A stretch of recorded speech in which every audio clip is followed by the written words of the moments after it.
Welcome to the Wholesale Elite Podcast. I am Isham and I am joined by my main man, Mr. Tanner Santucci. What's up, dude? What's going on, bro?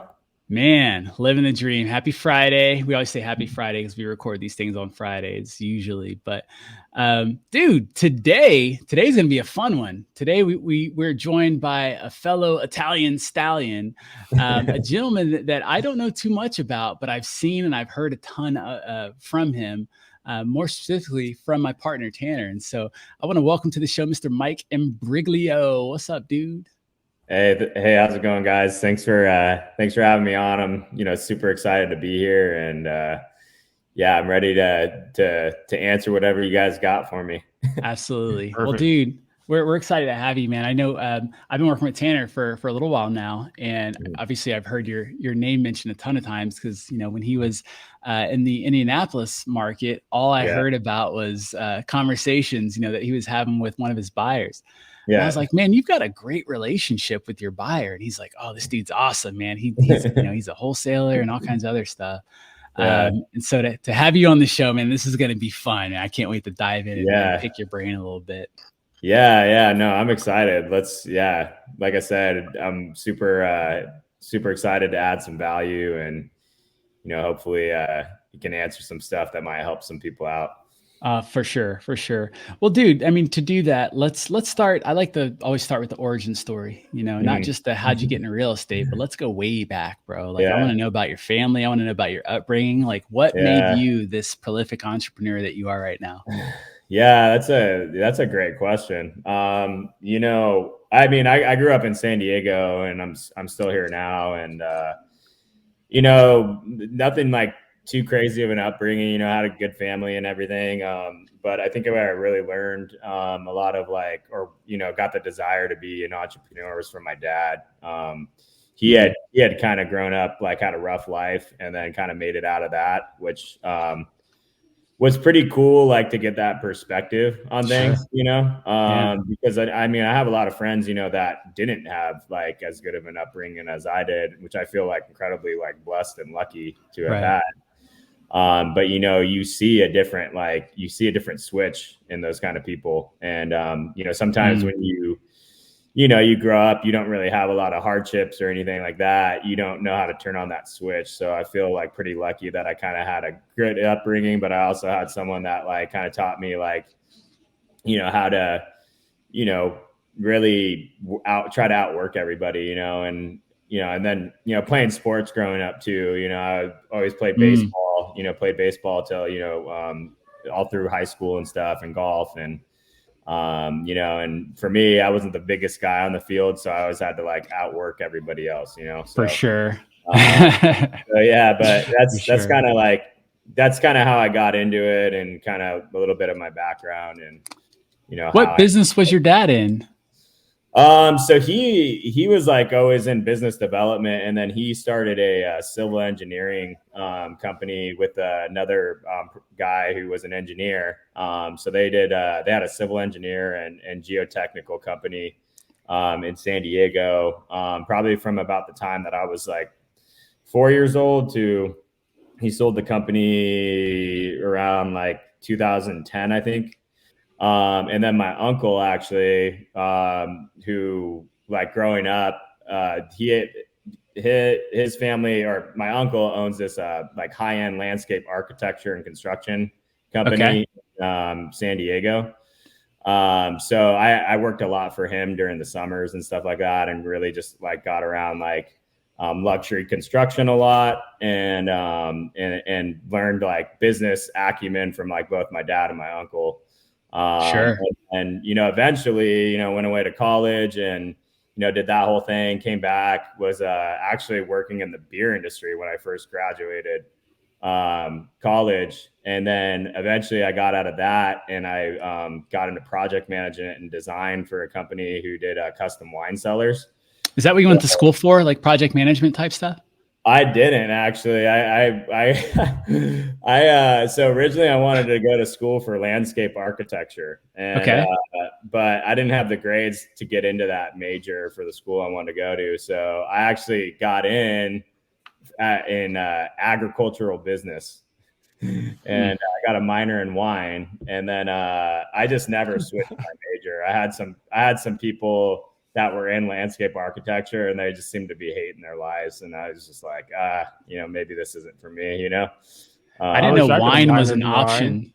Yeah. Well, so yeah, there's a few, I think there's only like a few schools in the country, and I believe they're all in California. Sure. That have actually where you can get a bachelor's degree for like wine and viticulture, wine business, and Cal Poly San Luis Obispo happened to be one of them. So, yeah, that's how I kind of like got into the beer industry. And then I had like I had that background knowledge. And then when I got the opportunity to work for this company that was doing custom wine cellars, it kind of naturally led into that. And then, I was working my way through that company. Right. And, all our stuff is all luxury homes. Right. So I just got like a really big crash course on like how people were building, huge multi-million-dollar homes, from ground up. Cause I was doing projects, in, Beverly Hills, up in LA, down here in San Diego, up in Newport Beach and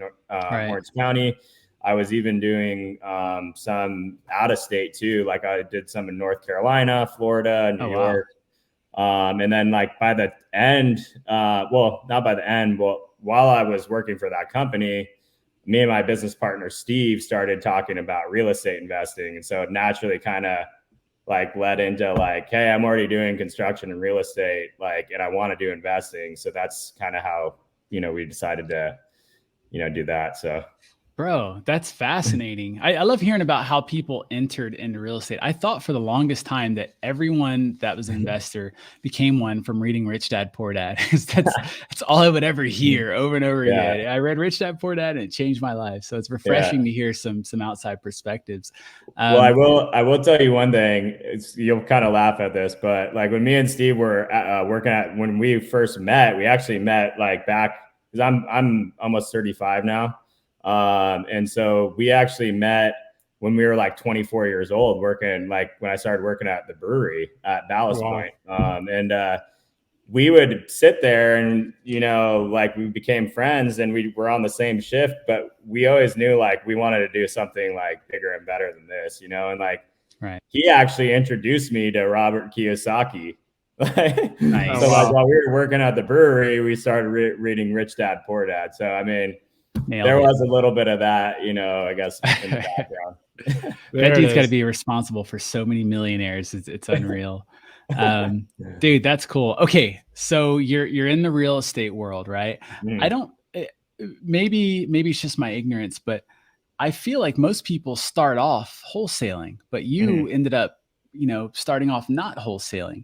When and why did you kind of, look into wholesaling? I know it's not your primary strategy now, but how did that come about?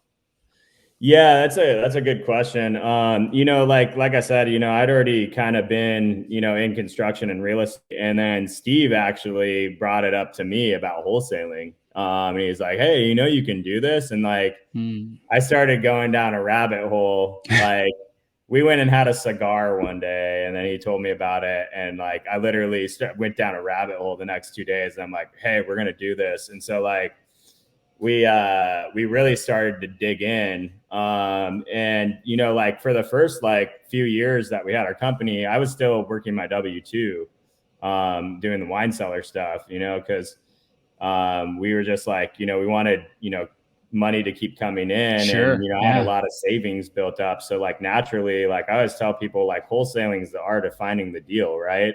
For sure. If you can find the good deals, then you can find a good rental portfolio. You can find good flips. You can do novations, right? Knowing how to do all these different strategies. And then also like our first kind of like really, mentorship in the whole thing was with Pace Morby. So, obviously you guys know him. Yeah. He's like the exit strategy king of like how to get creative. So that was kind of like, we kind of, I guess grew up in that like system, I guess you could say. So we were always kind of looking at deals a bunch of different ways because we know how to like use these different exit strategies to, figure out a way to help these sellers out, and we get what we want, you get what you want, so. Man, okay. What so how long have you been doing real estate at this point? This is our third year now. Yeah. So like with Oh our wow. actual LLC formed, we had actually technically, I guess, started a few months before that. So I guess we're pretty much at the 3-year mark now. But yeah, that's and then like about a year ago is when a little bit under a year ago is when I actually left my W-2. So I see. yeah. Would you say like real estate's in your blood? Like you see yourself in this industry for the rest of your life, or is this just kind of like a stopping point, an opportunity to make money, or how do you see it? I mean, I love real estate. Like I've told Tanner this too before, but I like designing houses, right? Mm, So like I really like flipping. Like flipping has actually been like where we've seen a lot of our most success, right? And yeah, I love real estate. I think it's a driver for a lot of different things, and for like sure. we're really entrepreneurial minds. Like me and Steve have a lot of like different things we want to do. Like for example, we're going to a creative business mastermind in Tampa at the end of the month. So it's like about how to buy businesses creatively. So, Mm, but at the end of the day, I feel like real estate is really the foundation to be right. able to do what you want. And like, for me, it's more about like building that like future for myself, my family, and like freedom of time. Like I've always been really like someone who likes to travel the world. So like that's really the most important thing to me over anything else. And then like really just like Huge. being able to add value to people and help Right. people out. And kind of like a lot of these things, like they're never taught this kind of stuff, like Right. no one teaches classes about this stuff in school, right? They teach Right. people how to be employees, not to, and, be entrepreneurs. And Exactly. Yep. I think when you can really kind of understand, like, even if you do want to work a W-2 still, right? Because, some people have different risk tolerances, right? But Right. I think you should still be like educated and knowledgeable about how to invest. So I'm super into stock investing too, like long-term stock investing. But yeah, I don't know. I just love real estate. I like eat and breathe real estate. So it's like, I enjoy it. What's so we're it's a new year. It's 2023. It's January, actually February 3rd right now. Yeah. What's one or two things that you are maybe concerned about this year, and then Mhm. also something that you're excited about? Yeah. That's a really great question. Yeah, I mean, obviously, everything going on with the interest rates is a little bit concerning. I guess we don't really know where inflation is going to go. Like, right? None of us have a crystal ball. Right. And I think that can be concerning for people especially if like you're over leveraged with flips. Luckily, we're not like too over leveraged with projects and stuff. So like we're still like we just had a flip go on market for 24 hours and then it already has an accepted offer after 24 Nice. hours. So like, I mean, Nice. like we've always been super conservative about how we lock stuff up and, what our different exit strategies are. But I think Smart. that's definitely a concern for a lot of people, because we don't know. But at the same time, I would say that's also something that excites me because I think the market does need to correct a little bit. Like, Sure. now we're even starting to see like the market kind of like starting to pick back up, which is like, you kind of see this, like, again, I've only been like full-time doing this for 3 years. Right. But I think the thing that you start to realize as the time goes on is first off, you start to pick up on trends and especially how like trends happen throughout the end of the year. Right. So like at the end of the year, stuff slows down. Right. And then when you're coupled with like high inflation and interest rates and people worrying about stuff, it's like, of course, like a lot of people well, not everyone, but some people had a really rough fourth quarter, right? Right. And For now you're sure. starting to see stuff pick up back up again because now like people are kind of getting used to this higher interest rate environment.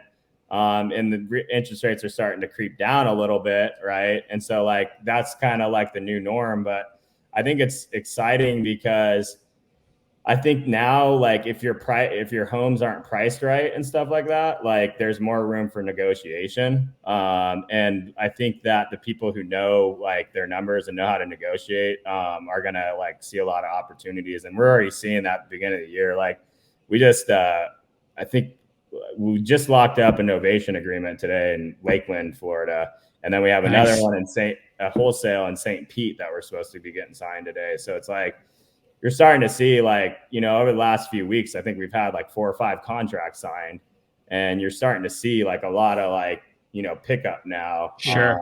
And people more willing to negotiate. So that's what excites me the most is like absolutely that. And then just on our side for the company, like we're actually starting to double down. So we're like increasing our marketing budget double.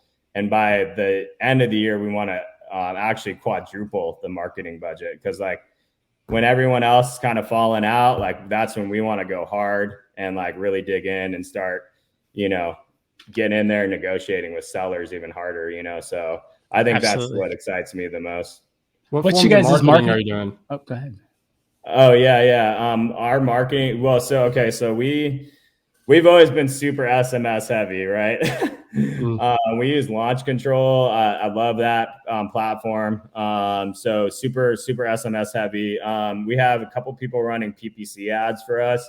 One guy is running nationwide. So we're starting to look into nationwide dispo.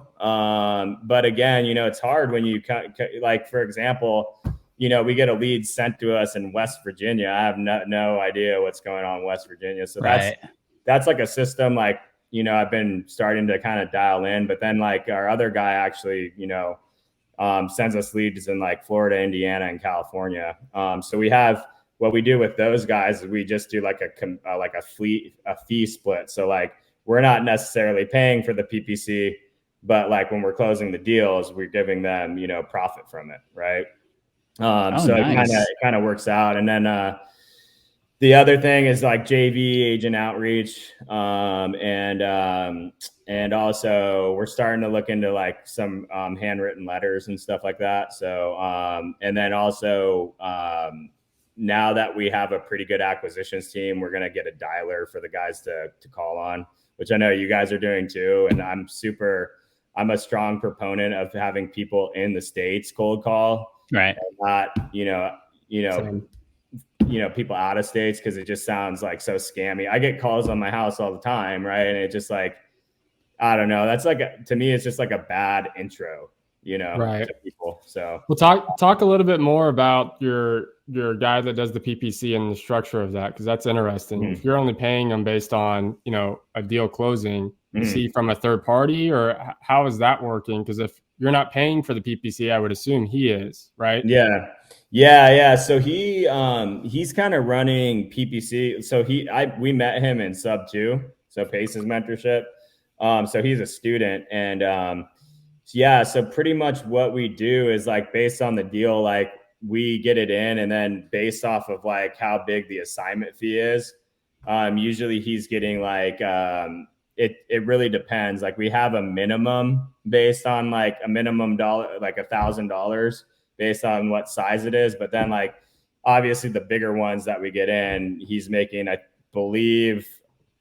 think it's either 25% or 33%. So, but as you guys know, I mean, those deals, those inbound leads are nice because it's actually someone raising their hand saying, "Hey, yeah, like I want to sell."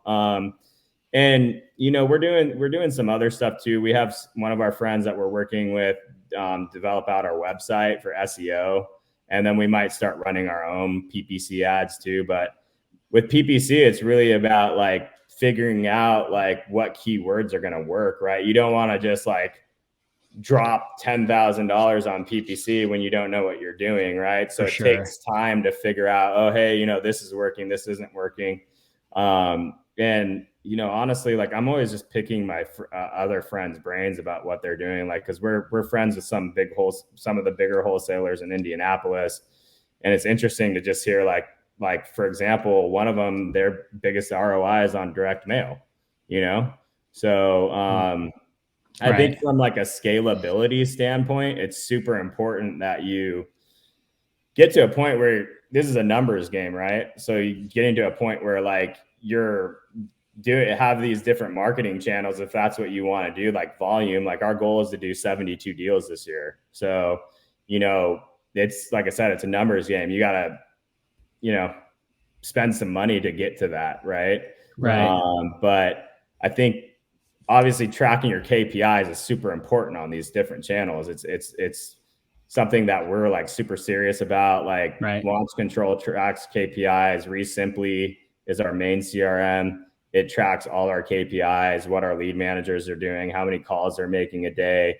It's got bookkeeping in it, so we're getting our cost per contracts, all that. It's like super important to me to know what's going on and where we're getting our biggest ROI, because that's what you want to double down on. For sure. So Tanner asked a great question, and you mentioned a lot of different marketing channels for people to do. And I know, just from experience, from talking to, quite a few people at this point, wholesalers, more specifically, we are wholesale elite. So we more so talk wholesale stuff, but, we are victims of shiny object syndrome. What's your advice to a new wholesaler that just heard all those different strategies and they're like, oh shit, like, where do I go? Yeah, no. And we've been like totally victim of that too. I mean, it definitely happens. Right. I would say this, right. And everyone's situation is different. Right. So I can only go off of what I can go off of. Right. Like when I got into it, I had a 6-figure job. I had a bunch of money saved up. I was able to invest a lot of money, right? But not everyone's like lucky like that, right? So I would say 2 things. If you want to get into this industry, like start networking, right? Network with the people that you see that are doing it, and come on and offer to like do acquisitions for them and learn the business, right? Because like we all know like that you get a good acquisitions person in, they're going to eventually leave, which is fine. But I'd rather have a good person in than someone who is like half-assing it or like it doesn't know how to build rapport with sellers, right? Like we're constantly like teaching our acquisitions people, don't be a salesperson. You need to like build rapport with these people. You need to be able to relate with them. You need to be able to mirror. Like if they're super low tone, low energy, you can't be high energy. You got to come down to like where they're at, right? Or if they're high energy, you can't be low energy, right? And you got to like be able to like lead with like, hey, how can I add value to you? Like, what can I do to help you out? But to answer your question and not get like too off track, like that would be something I would do probably. And then, but you could also do like JV and agent outreach, focus on building a buyer's list. Which can be a little bit difficult sometimes, and I've talked to Tanner about this too, especially like when you're getting like hedge fund buyers and stuff. Something that has helped me connect with those kind of buyers is like I'm licensed agent in California, right? But I also have 12 plus years of construction project management experience, right? So, it's easy for me to say, oh yeah, just have the credibility, but like if you're young and you're just out of college or you're just getting out of high school, it's not that easy to say, you got to be able to build credibility. So like what I tell people is like, figure out, like build a good network, get around people that are where you want to be, and then see how you can add value to them. If it's making calls, pound the phones. Like you need to get used to talking to sellers. I still talk to sellers all the time. I still talk to our buyers all the time. And I think that's a good way to get into it and work your way up to then eventually having your own company. Bro, I think that's phenomenal advice. It's definitely something that I heard a lot when I was first getting started, but I had this ego, like, no, I want to do my own thing. And bro, I struggled until I learned to squat up and partnered with people. But I definitely know the value of offering your time. So here's the thing, you know this, Mike. Successful people or unsuccessful, I should say, either have a lot of one or the other. You either have a lot of time or a lot of money. You rarely have a lot of both. And so the person that has a lot of money usually doesn't have a lot of time. The person that doesn't have a lot of money usually has a lot of time. And so if you're wondering what kind of value can I bring to these people, you know, you can bring the value of your time, because that's invaluable almost, you know, so offer your time, you know. Well, let me ask you this, Mike, real quick, is what's to dig a little deeper into that advice, because there's a lot, it's overwhelming for, I feel like for a lot of new wholesalers to feel like they're valuable enough to someone to actually step forward and say, hey, how can I be of value to you, when they don't even have the self-confidence. So what's one piece of advice you would give, again, a brand new wholesaler that came to you? What would you expect someone to say to you or offer you outside of, hey, I will call for free? Is there anything else? Good question. Yeah. I mean, like for us is really like it's offering, like, it's hard to like quantify it, right? Because like with some people you can tell right away, like this person is like, they're motivated, they want to do a good job. And then other people, you know, are like really like, just, it's a lot of fluff, right? So really, like for us, like I tell like our like newer acquisitions managers, like, don't be afraid to make mistakes, right? If you're trying and you're making mistakes, you're going to learn from those mistakes. And that's the most important thing, because your learning lessons in this world are going to teach you a lot more than, you know, a mentor or someone will, which is great to have a mentor too, right?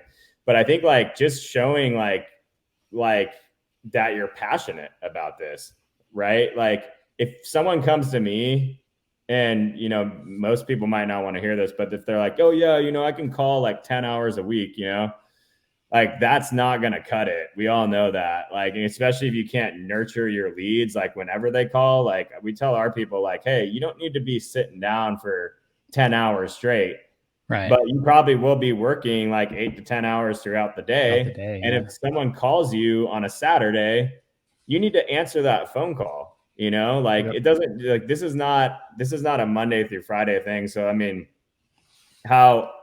if you are going in with that mindset, like, oh, I can like give you like 10 hours of our time, you know, and whatnot. Like, that's not someone personally that I want to bring in. It's not that I think they're a bad person or anything. I just don't think that that's going to be the right fit.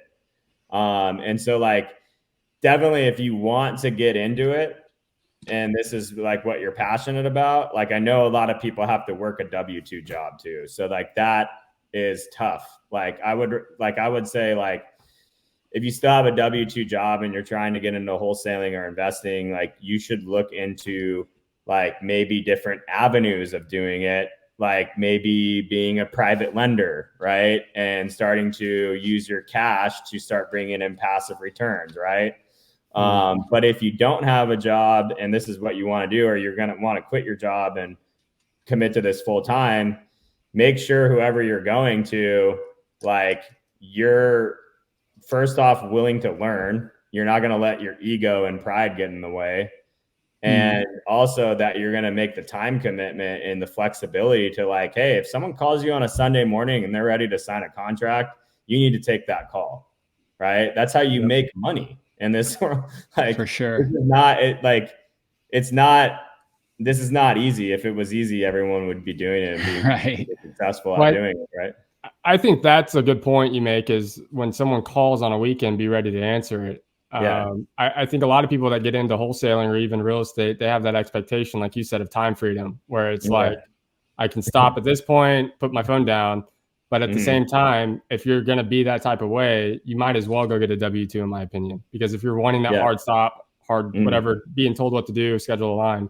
So I think the biggest thing that I just to piggyback on that is you got to have the mindset, like you said, of being 24/7, really 24/7, especially if you want to scale or grow a company and start a company, whatever. You got to be willing to answer that phone 24/7, because you never know when that shit's going to ring. And that's, you know, that's $10,000 literally on one missed call that you could have an opportunity to invest for 20,000. Or even more, right? Like, I mean, we've talked about some, you know, bigger fees that we've made, you know, and like, but I think what people really need to ask themselves is, like, you know, like, everyone, like, on the surface, like, it looks great to be an entrepreneur, right? Like, these people, they have a Lamborghini, or like they're, you know, in Cancun or whatever, right? But in all reality, it's like for the last 3 years, and especially when I was working a W-2 at the same time, it was like, we're working every day, and it's not glamorous. And you got to really ask yourself if you're cut out for it. And if you want to get into real estate, there's still other ways where you can, continue to work your W-2 and probably have a lot less stress, right? But also, start building a rental portfolio or start private lending. Like, I love the thought of private lending, and, we've done it a little bit in transactional lending and stuff like that. Even transactional lending, like people are doing, like gator lending, like everyone's saying.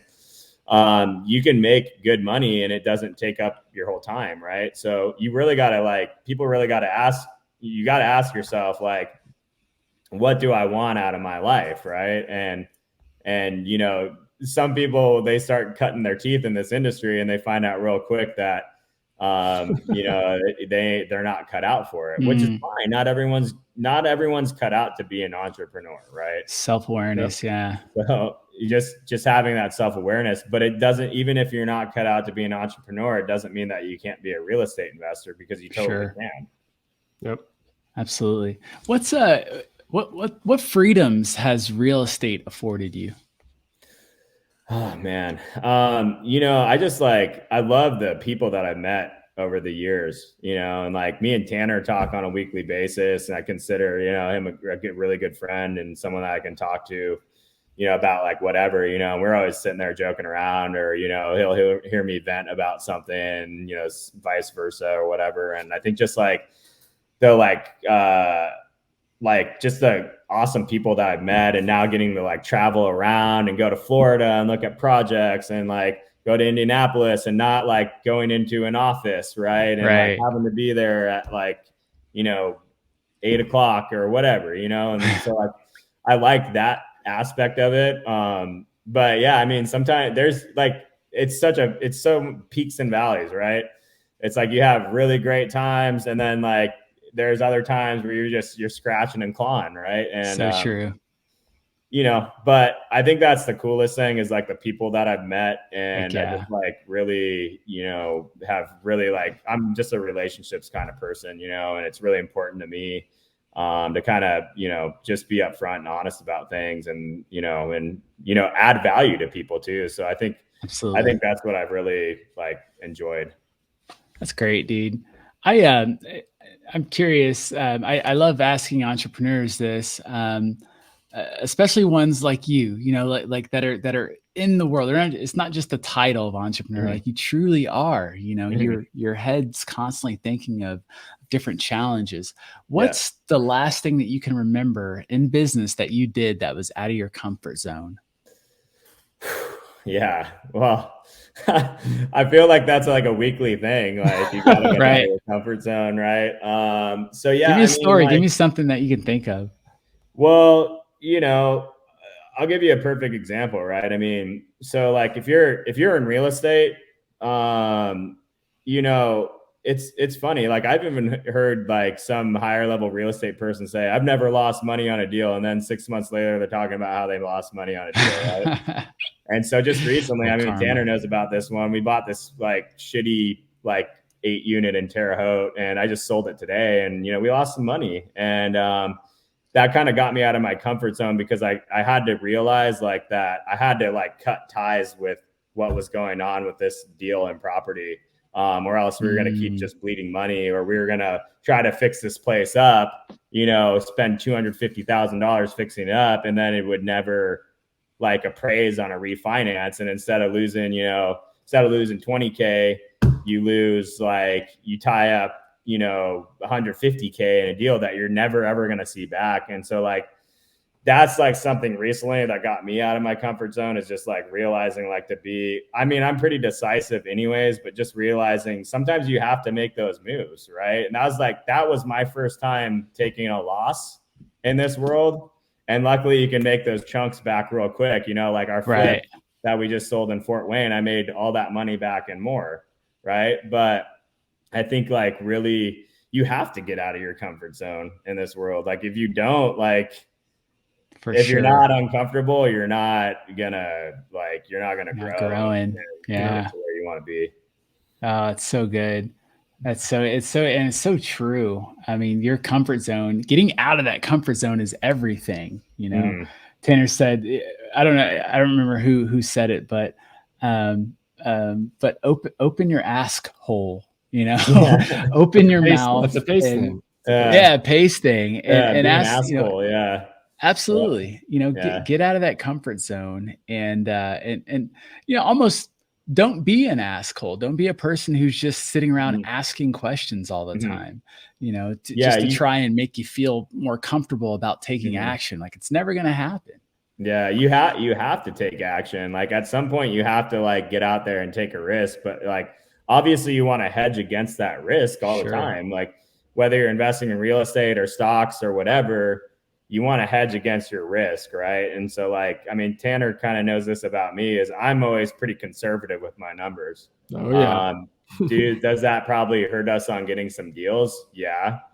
But I'd rather be conservative, and because stuff happens on projects all the time. I mean, especially like, I've told Tanner about this, like, you got to really, like, especially if you're investing out of state and you start flipping, like, you got to, like, it's like a never ending battle on just like trying to dial in your processes. So, but you got to take action and learn that kind of stuff, because if you don't, then you're just going to be there with your head in the sand, For sure.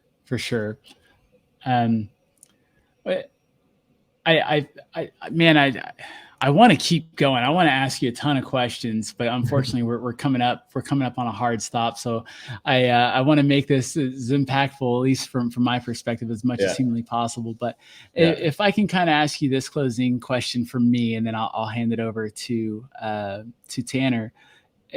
How do you, Mike, measure success?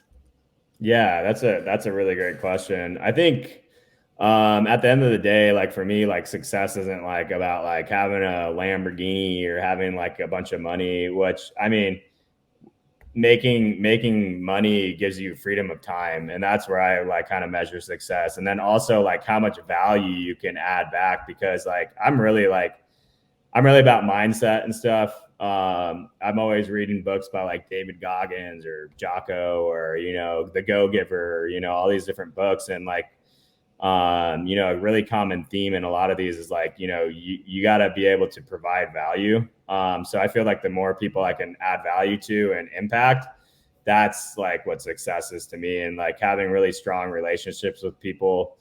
And, not just being like, I know like a lot of us are like hear about hustle culture and stuff, and yeah, you got to work hard. Right. But like, don't forget that you're also a human being, and like, you should also be spiritual, and you should also have good relationships with your family. So I think that's more about what success is for me than like showing up in like a Lambo or something like that. Freaking beautiful. People laughed because I drive the same trucks that I've driven since I was 18 years old. And they're like, why don't you get a new car? And I'm like, it doesn't really matter to me, like, I'll drive it till it dies, and then, I'll get something. And they're like, well, you just like, you should have something nicer. And I'm like, it doesn't, like, that's not what's important to me, Sure. Yeah.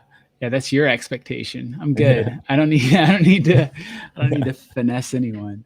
Yeah. Well, dude, Tanner, what do you got, man, before we wrap this up? I mean, I guess just kind of wrapping it up. I mean, there's a lot of, as they say, gold nuggets that I think people could take from this episode, and a lot of steps that they can take to maybe eliminating some analysis paralysis, or maybe eliminating some of that fear of getting into the business.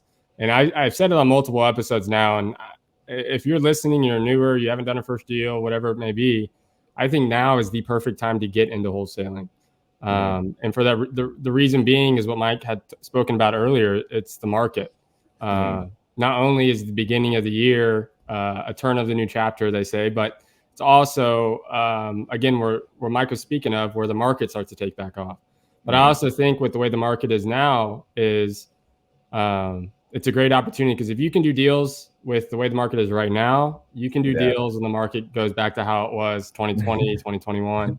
I say that every time. And I think if you can learn the network now, and because here's also the thing is, people like Mike is, if you can find people to network that are doing business right now, those are the people you're going to want to be doing business anyways when the market again takes back off, like way off. right? Because they're the people that are smart enough to hunker down and do the things that are necessary to be successful. And so, Mike, let's do this. What are some ways, or what markets are you in? So if anyone wants to reach out to you and connect with you, what's some ways they can do that? Yeah. So, like I'm out in San Diego, California. So I've been flipping out here, love flipping in San Diego. So, and then, where we met, I mean, well, not necessarily physically met, but in Indianapolis. So really love Indianapolis, Indiana, Fort Wayne, Indiana, and then Florida, pretty much anything in Tampa area to Orlando. Like that's where we're looking at. So those are our 3 markets. You can find me on Instagram. So at Imbriglio, our company is at SAMI Home Offers. We hold a meetup monthly in Southern California. We actually have an LA chapter. We have a San Diego chapter, and we have people come out that are actually doing it. And we have panel discussions. So my big thing is like, if I can help anyone out do their first deal, I'm totally game. If I can help someone maybe not make some of the same mistakes I've made in the past, then I really would, that's the thing I really want to do is like, I want people to learn from like things that I've done in the past that was a mistake that I can keep you from making. So like whatever I can do to help anyone out there. And like I said, I mean, we're kind of starting to do stuff nationwide too. So, I mean, just holler at me and, we'll see what we can do to help you out. And I have a team that can also assist too. So like I said, we're here to add value. And real quick, before we wrap it up, I know Isham's about to wrap it up. I just want to personally give credit to Mike, because like Mike had spoken about earlier in the episode, me and him have a great relationship. I speak with Mike a lot, and I'll be the first person to say, Mike's always there to help you. So if you need anything, like Mike was saying, in those markets, trust me, believe me, I can personally say Mike will be there to give you as much insight and help as possible. So reach out to him. Thank you, man. I got much love for you too, brother. That's awesome. Guys, listen, Mike's a buyer. Like this is a buyer. I think people, especially newer wholesales, they have this conception of a buyer being like this guy, in a suit and, on the 12th floor of the corner office, and there's just a super intimidating guy. Mike's a buyer, and Mike's not an irregular buyer. Most of our buyers are like this. They're investors. They're people who started, the people who at one time were in our position, in our shoes. And one thing I always encourage people, look, I've never, ever seen a successful person shit on someone who asked them for help. As long as they're willing to bring their efforts and their energy and everything they have to the table and not question what the person who is getting, who's giving them the help, don't question them. You know what I mean? You can look for other perspective or whatnot, but don't doubt the person. So Mike's a buyer, guys. Like we brought a legit buyer on the podcast for you guys, for you to network with. There's more out there, and they're friendly like Mike. They're willing to help you like Mike. Stop being afraid of reaching out and making connections with these guys. Mike's on this podcast because Tanner had the balls way back sometime to reach out, right? He didn't know Mike. I don't know what, deal got you guys together, but here you are, still to this day. And now you're on our podcast and we're able to tell you, the viewer, the listener, this is a buyer. This is what they look and they sound like. I promise you. I do. They're awesome people. They're great to work with. And they can really help you along your journey if you stay open-minded and if you're willing to do the work. So Mike, brother, thank you so much, man. Thank you so much for your time. We're going to link up all of Mike's @, all of his, his IG and all that stuff in the show notes.